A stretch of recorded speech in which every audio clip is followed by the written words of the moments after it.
Be me, 28, sworn in as a police officer 3 weeks ago.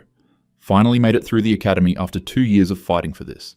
Not just fighting the physical requirements, fighting the system itself. The entire institution is designed to favour a certain type of person, if you know what I mean. Had to file 2 complaints during training about unconscious bias in the evaluation process. My defensive tactics instructor kept saying I needed to use my lower body strength more. Yeah, okay Chad, maybe if you didn't design every test around upper body power. Wrote a 15-page memo to the commissioner about reforming physical standards. Got a very polite letter back saying they'd take it under consideration, which obviously means they ignored it. But I passed anyway, because I'm resourceful. Found studies showing that de-escalation and communication skills matter more than brute strength. Brought them to every review meeting. Eventually they had to pass me. Couldn't risk the optics of holding back one of only 3 women in the class. First day on the street, partnered with Officer Matthews. He's been on the force for 8 years. Exactly the kind of guy who probably peaked in high school. Square jaw, short hair, does that annoying thing where he rests his hand on his belt. Tried to make small talk at first. So, tough academy, huh? When did you graduate? I know what he's really asking. He wants to know if I could keep up. Give him a tight smile and say it was fine. He does this little nod like sure it was. I can read between the lines. Already decided I'm some diversity hire. Already decided I don't belong here. First few shifts are routine stuff. Noise complaints, shoplifting calls, welfare checks. Matthews does this thing where he just automatically takes the lead on everything. Doesn't even ask, just assumes he should be the one making contact. One call, domestic disturbance, he literally steps in front of me as we approach the door. I pull him aside after. Hey, I noticed you kind of took point back there without discussing it. He looks confused. Oh, just habit, I guess. Well, maybe we should be more intentional about examining those habits. He stares at me for a second. Sure, yeah, we can switch off. Says it like he's humouring a child. I let it go for now, but make a mental note. Spend my off days reading updated training materials. There's this whole new framework about community-oriented policing. Emphasizes dialogue, understanding root causes, treating enforcement as a last resort. Makes so much more sense than the old warrior mentality. The academy gave it lip service, but most of the instructors clearly didn't buy in. One of them literally called it hippie nonsense, under his breath. But it's the future of policing whether these dinosaurs like it or not. Decide I'm going to actually implement it properly. Be the change I want to see. Week 2, get called to a parking lot disturbance. Some guy apparently screaming it. People acting erratic. Matthews drives, I'm riding passenger. He's got that focused look, not saying much. We pull up and there's a man, maybe mid-30s, pacing in circles, yelling about how they are watching him, clearly in some kind of crisis. Matthews starts to get out and I touch his arm. Wait, let me handle this one. He frowns but nods. You want backup? I've got it, just stay close. This is exactly the kind of situation where a different approach works better. Get out of the car slowly, hands visible, non-threatening posture. Use my calm voice, the one I practiced. Hey there, I'm Officer Collins, are you okay? The guy spins around, eyes wild. He's sweating, pupils dilated. They sent you, you're one of them. I'm here to help, I'm not here to hurt you or arrest you. Try to keep my voice level, non-confrontational. Inch closer slowly. Can see Matthews in my peripheral vision, hand on his radio. So typical, already ready to escalate. Ignore him, focus on the subject. What's your name? Can you tell me your name? Guy is breathing hard, looking around frantically. You need to listen to me, they're in the cars, in the lights. Okay, I hear you, that sounds really scary. Validate his feelings, build rapport. Exactly like the new training materials say. Take another step closer. Why don't we go somewhere quieter where we can talk about this? Reach out my hand slowly, palm up, inviting. The guy is looking at my hand. He's shaking now. Maybe drugs, maybe mental health crisis, doesn't matter. He needs help, not handcuffs. It's okay, I just want to help. Feel good about this. Feel like I'm actually doing real police work, not the macho tough guy routine. Actual community care. This is why I became a cop, to do it the right way. Guy suddenly lunges forward. Happens so fast I barely process it. His hand goes to his waistband. I see something dark and metallic. Time slows down in that weird way. Should probably step back. Should probably draw my weapon. But that's exactly the kind of reactionary response that gets people killed. Probably just a phone or a wallet. Probably just reaching for ID. Can't just assume threat. That's how unarmed people get shot. I've read the statistics, I know how this goes. Stand my ground, keep my hand extended. Hey, it's okay. Whatever you need to show me. Then Matthews is there. Seemingly appears out of nowhere. Grabs my vest strap and literally yanks me backward. I stumble, almost fall. He's already moved in front of me. Hands up! Show me your hands! His voice is completely different, hard and commanding. The guy freezes. Matthews has his gun drawn, pointed at the subject. I said, hands up now! The guy slowly raises his shaking hands. There's something in his right hand. Matthews moves in, quick and controlled, kicks the guy's legs out, takes him to the ground. I'm still processing what just happened. Feel a flash of anger? He totally undermined me. Matthews has the guy cuffed in about 10 seconds. He's talking into his radio, requesting additional units and EMS. Picks up the object that fell from the guy's hand. It's a folding knife. Blade is about 4 inches, now lying open on the asphalt. Stare at it. Matthews doesn't look at me, focuses on securing the scene. I should feel grateful maybe. Instead, I feel humiliated. And angry. He didn't trust me to handle it. He made me look incompetent. In front of this guy, in front of anyone watching. After the guy is loaded into the ambulance, Matthews finally turns to me. You okay? His voice is careful, neutral. I had it under control. The words come out harder than I intend. He takes a breath. Collins, he had a knife. I could have handled it. Maybe. Or maybe you'd be on the way to the hospital. Right now. He's so condescending. Like he's explaining basic math to someone who can't count. I was building rapport. I was de-escalating. You were about to get stabbed. Clench my jaw. You don't know that. He just looks at me for a long moment. I really hope you're right, and I overreacted. Seriously. Walks back to the car. I stand there feeling like an idiot. But also still angry. He didn't give me a chance. Didn't let me prove I could do it my way. Just assumed I needed saving. Just assumed his way was right. This is exactly the problem with the old guard. They can't imagine any approach but force and dominance. Rest of the shift is tense and quiet. Matthews doesn't bring it up again. I don't either. But it's sitting there, between us. Every call after that, I can feel him watching me, evaluating me, waiting for me to screw up. Makes my skin crawl. End of shift, I write up my report of the incident. Describe it as a successful mental health intervention, subject secured without injury. Leave out most of the details about Matthews pulling me back. Frame it as a team effort. Go home and can't sleep. Keep seeing that knife on the ground. Keep thinking about how close it was to my body when Matthews pulled me back. Maybe 3 feet. Guy could have covered that in a second. Stop it. Can't think like that. Can't let fear dictate response. That's how the cycle of violence perpetuates. If I had just kept calm, kept talking, the guy would have responded to that energy. Matthews interrupted the process. Probably made things worse in the long run. That guy is going to remember cops as aggressive and hostile now, instead of helpful and understanding.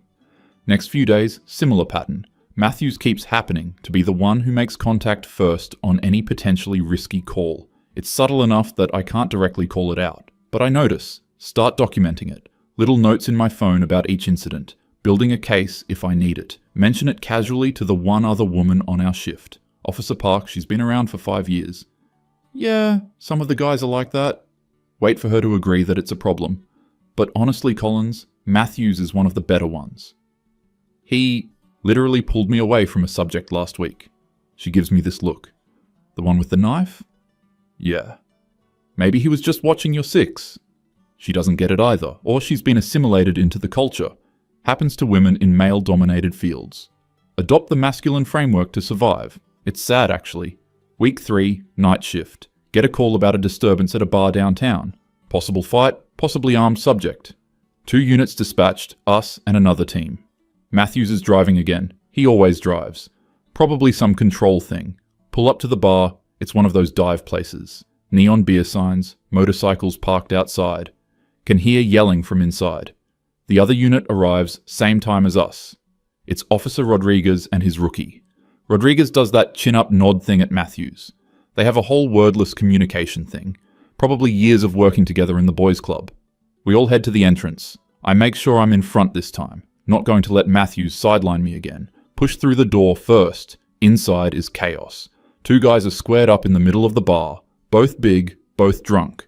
Crowd around them cheering. Bartender looks stressed. One of the guys, bald with tattoos up his neck, throws a punch. Connects with the other guy's jaw. The other guy, wearing a leather vest, stumbles back into a table. Bottles crash to the floor. Okay, this is it. This is where I prove myself. Use my command voice. Police! Break it up! Some people in the crowd turn and look. The fighters don't stop. Bald guy is on top of vest guy now, throwing punches. I move toward them, feel Matthews close behind me, too close, probably ready to jump in front of me again. Not this time. I get to the fighters and grab bald guy's shoulder. I said break it up! He spins around. His eyes are unfocused, drunk, and angry. He's maybe 6'2", easily over 200 pounds. For just a second, I feel how much bigger he is than me. Shake it off. Size doesn't matter if you're smart about it. Get off me. He tries to shake my hand off his shoulder. I maintain my grip, use my stern voice. You need to calm down right now. I said get off. He shoves me. Not hard enough to knock me down, but I stumble back a step. The crowd gets louder. Feel that hot flash of adrenaline. Also, embarrassment. Can sense Matthews moving closer. No. I've got this. Key is to not escalate. Stay calm. Redirect his energy. Sir, I understand you're upset, but you need to. He shoves me again, harder this time. I actually stumble back into a chair. Catch myself on a table. He's advancing on me now, pointing his finger in my face. You don't understand shit. His breath smells like whiskey and cigarettes. He's way too close. In my personal space. Should probably create distance. Should probably call for Matthews. But that would be admitting I can't handle it. Stand my ground. Sir, last warning. You need to back up. Try to sound authoritative, but my voice comes out shakier than I want. He doesn't back up. Instead, he pokes his finger into my vest. Make me, bitch! The word hits me like a slap. Of course that's what he goes to. Probably wouldn't talk to Matthews like that. Probably wouldn't even be testing a male officer like this. Feel anger rise up, hot and bitter. You're under arrest for assault on a police officer. Reach for my cuffs. He laughs. Actually laughs. Then he swings. His fist comes at my face. Manage to duck mostly out of the way. It glances off my temple, still hurts. Stars in my vision for a second. He's grabbing at my vest now, his weight pushing me backward. I try to remember my defensive tactics training, but he's so much heavier than the practice dummies. So much stronger than my academy partners who were always told to go easy. We crash into another table. I'm on my back now. He's above me. His fist cocks back again. This is bad. This is really bad. Try to bring my arms up to protect my face. Then his weight is just gone. Matthews has him from behind. Arm wrapped around the guy's neck in a control hold. Takes him to the ground so fast it looks effortless. Rodriguez is there too suddenly. They have the guy cuffed before I even get back to my feet. The whole bar has gone quiet. Everyone is staring. At me, on the ground, needing to be rescued. Again. Matthews appears in front of me, offers his hand. I don't want to take it, but getting up on my own while everyone watches feels worse. Let him help me up. You hurt? Shake my head, even though my temple is throbbing. I'm fine.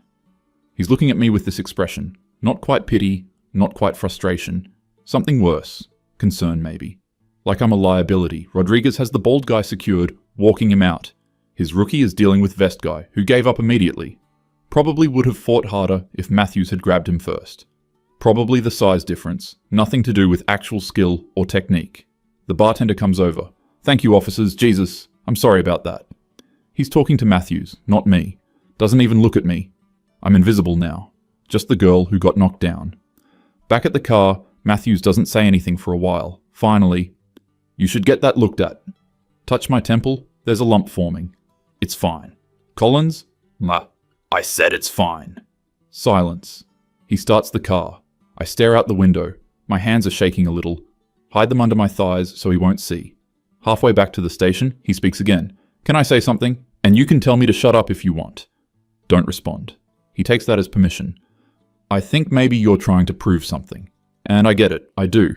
Being a woman in this job, you probably feel like you have to work twice as hard. My jaw clenches. But some of these situations, they don't care about proving points. That guy wasn't going to respond to de-escalation. He was drunk, aggressive, looking for a fight. You don't know that. I do, though. 8 years of doing this, you start to recognize the signs. Turn to look at him. So what? I'm just supposed to go in swinging? Prove I'm tough? Play by the boys' rules? No. I'm saying you need to read the situation and respond appropriately. That's what I was trying to do. By letting him shove you twice before reacting? Heat rises to my face. I was giving him a chance to comply. You were giving him a chance to hurt you. Want to argue? Want to explain that the whole system is based on escalation and dominance, that someone has to break the cycle, that if we just keep meeting force with force, nothing ever changes. But I'm tired, and my head hurts, and my hands won't stop shaking. Just forget it, he sighs. Collins, for what it's worth, I don't think you're weak or incompetent or whatever you think. Think I think. Could have fooled me. I think you're idealistic, and that's not terrible, but idealism can get you killed on this job. Don't answer. Rest of the drive is silent. Get back to the station. Write up my report. Describe the incident accurately this time. Subject became violent. Had to be subdued by assisting officers. Reading it makes me feel small. Makes me feel like a failure. Think about my academy graduation. How proud I was. How I was going to change things from the inside. Be the kind of cop that actually helps people. Now I'm just another cop who needed backup. Another officer who can't handle themselves. Worse, another woman proving the skeptics right. End of shift. Matthews stops me in the parking lot. Hey, you okay to drive home? Yeah. Why wouldn't I be? He hesitates. Just checking. Starts to walk away, then turns back. You know, my second week on the job, I got my ass handed to me by a guy half my size. Crackhead with superhuman strength. Took 3 of us to get him in cuffs. I went home that night and seriously thought about quitting. Wait for the point. But my training officer told me something. He said this job isn't about being the toughest or the strongest. It's about being smart enough to know when you need help, and not being too proud to ask for it. He shrugs. Just something to think about. Walks to his car, sit in mine for a while, look at myself in the rear-view mirror. There's a bruise forming on my temple, purple and ugly. Going to be hard to hide tomorrow. Everyone will see it. Everyone will know. The girl cop who couldn't handle a drunk. Probably exactly what they expected. Think about Matthew's story. Probably made it up to make me feel better. Condescending, really, pretending he ever struggled like this. Pretending he knows what it's like. Drive home. Roommate asks what happened to my head. Just work. She knows not to push. Go to my room and sit on my bed. Think about filing a complaint. About Matthews being overbearing, not giving me space to do my job. About the systemic issues that make it impossible for women to succeed in this field. About how the entire structure needs reform. Start drafting an email to the sergeant in my head, getting pretty detailed, building a solid case. Then I remember the knife on the ground, 4 inches of steel that could have gone in my ribs. Remember the guy's fist coming at my face. How heavy he was when he had me on the ground. How easily he could have done real damage. Shake my head. I'm thinking about it wrong. Looking at it through their framework. Letting their fear-based mentality contaminate my perspective. If I had just maintained better control of the situation. If I'd been more assertive sooner. If Matthews hadn't been hovering, making me self-conscious. It would have gone differently. Yeah, that's it. The problem isn't my approach. The problem is, I'm not being allowed to fully implement it. Matthews keeps interfering at crucial moments, preventing me from seeing it through. Next time, I'll make sure he stays back. Make it clear I need space to work. Set better boundaries. That's the real issue here. Boundaries. Lie back on my bed, close my eyes. My head throbs. My pride throbs worse. Think about tomorrow's shift. About facing everyone who probably heard what happened. About the looks I'll get. About Matthew's careful concern. About proving I belong. Fall asleep telling myself I'll do better. I'll show them. I'll prove the approach works if they just let me use it. I'm right about this. I know I'm right. The fact that it hasn't worked yet doesn't mean it won't. Just means I need to try harder. Be smarter. Not let them psych me out. Not let their old school tactics become my tactics. Stay true to my principles. That's what matters. Drift off with my phone in my hand. Last thought before sleep. Maybe I should document all of this. Maybe this would make a good complaint to the commissioner. Show the barriers women face. The way partners undermine instead of support. The structural problems. Yeah. Definitely going to write that up. Definitely going to make them listen. Someday.